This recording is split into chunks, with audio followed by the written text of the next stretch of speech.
everyone, we are Group 4 from Class 8G. Today we are going to do some presentation about expressing prohibition. Our group members are Aileen, Gaspero, Anjali, and of course me.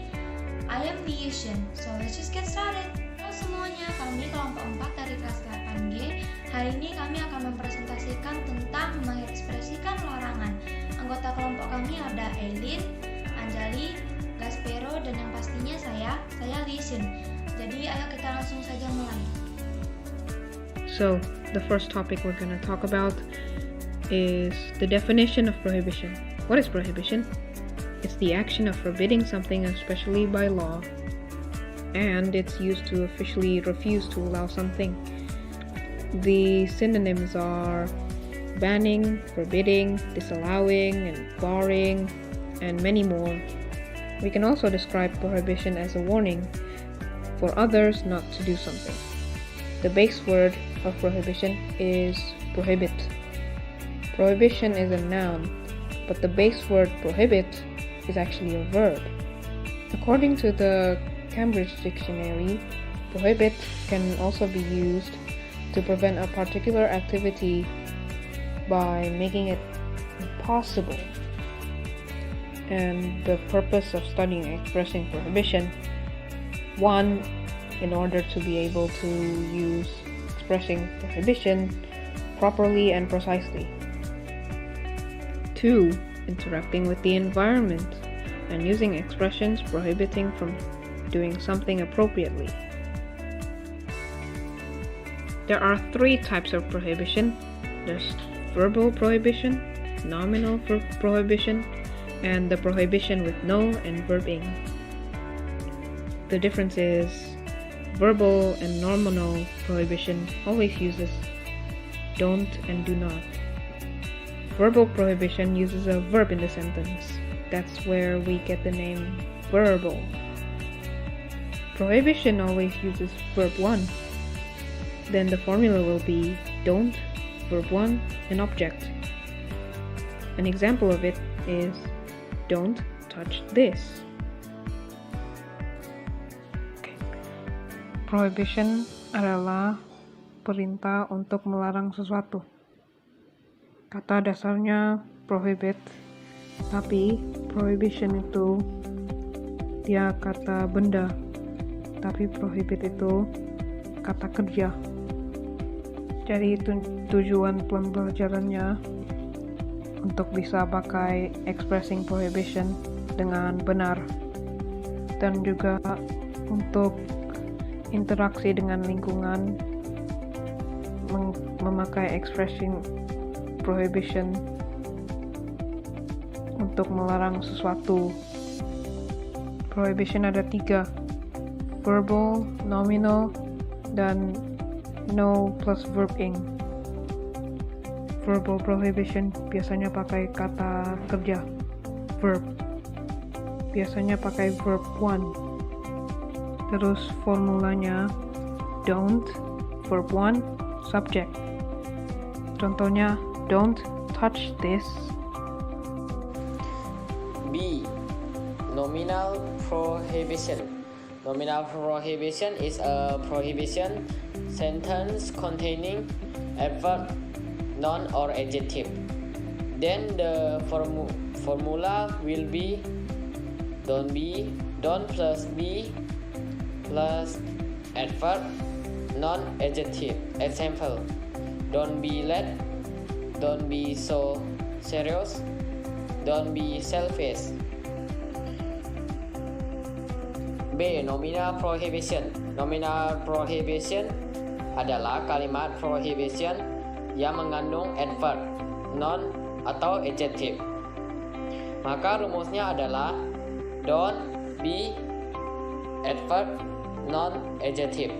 Misalnya, don't be late, don't be so serious, don't be selfish. C. Prohibition no plus verb ing. No here has the same meaning as don't. Example: no bullying, no smoking, no running. C. Prohibition no verb ing. No di sini memiliki arti yang sama dengan don't. Misalnya, no bullying, no smoking, no running. Grammar terms in expressing prohibition. There are some words that are often said when expressing prohibition. Among others are: it is forbidden to, not allowed to, not permitted to, it is prohibited to, you must not, you can. Grammar terms in expressing prohibition. Ada beberapa kata yang sering diucapkan saat menyatakan larangan, antara lain dilarang, tidak diizinkan untuk, tidak diizinkan, itu dilarang, Anda tidak harus. Can or cannot more informal than the other grammar terms. It is used to talk about something that is against the rules. The formula is subject plus can or cannot plus verb 1 plus object. The example is, you can bring any pet in this place. Mustn't or must not. It is used to talk something that is not permitted or allowed. The formula is subject plus mustn't or must not plus verb 1 plus object. The example is, she mustn't enter that room.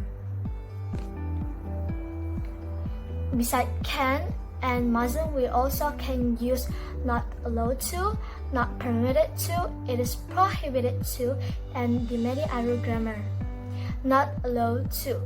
The formula is subject plus to be plus not allowed to plus verb 1 plus object. The example is, we not allowed to eat in class. Not permitted to. It has the same meaning as not allowed to.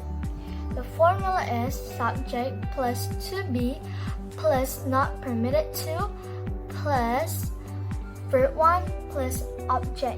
The example is, he is not permitted to join the school trips. Sekarang saya akan menjelaskan dalam bahasa Indonesia. Can atau cannot artinya adalah tidak bisa. Kata ini lebih informal dibandingkan grammar terms yang lain.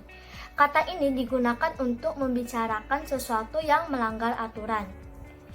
Rumus atau formula dari can adalah subject plus can atau cannot plus verb 1 plus object.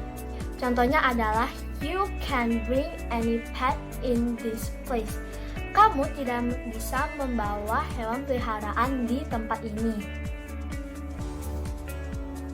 Mustn't atau must not artinya adalah tidak boleh.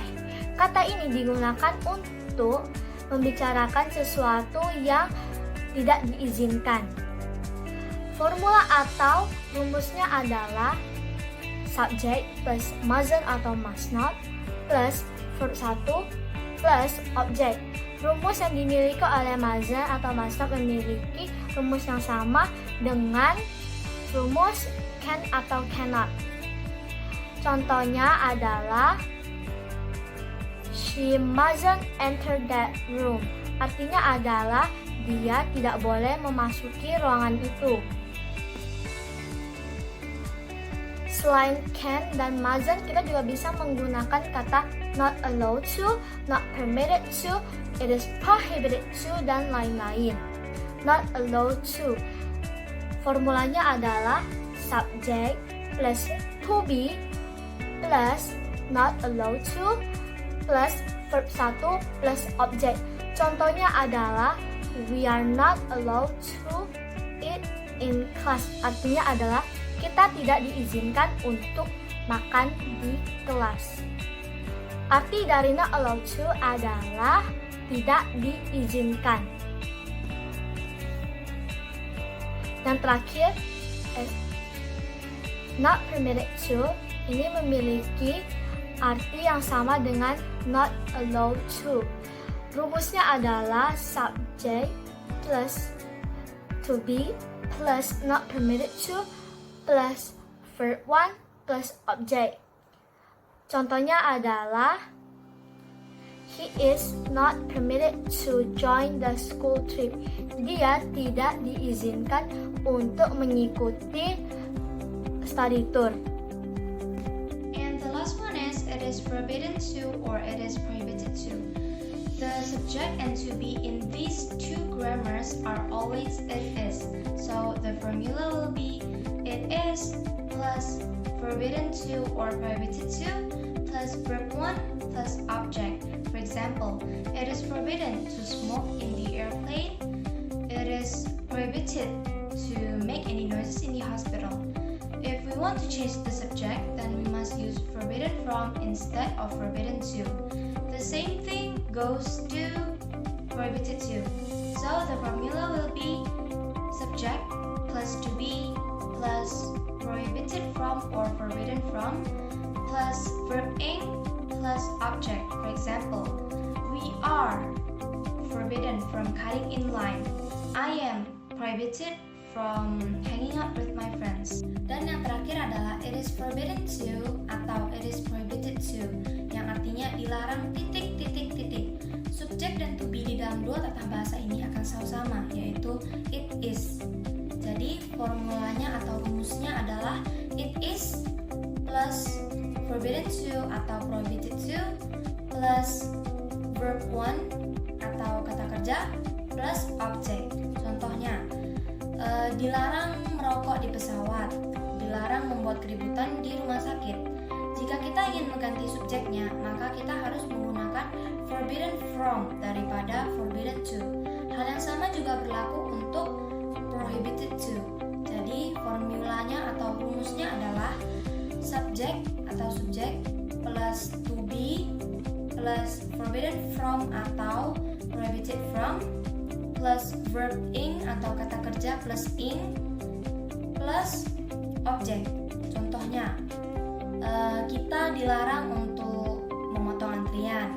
Saya dilarang untuk jalan-jalan dengan teman-teman saya.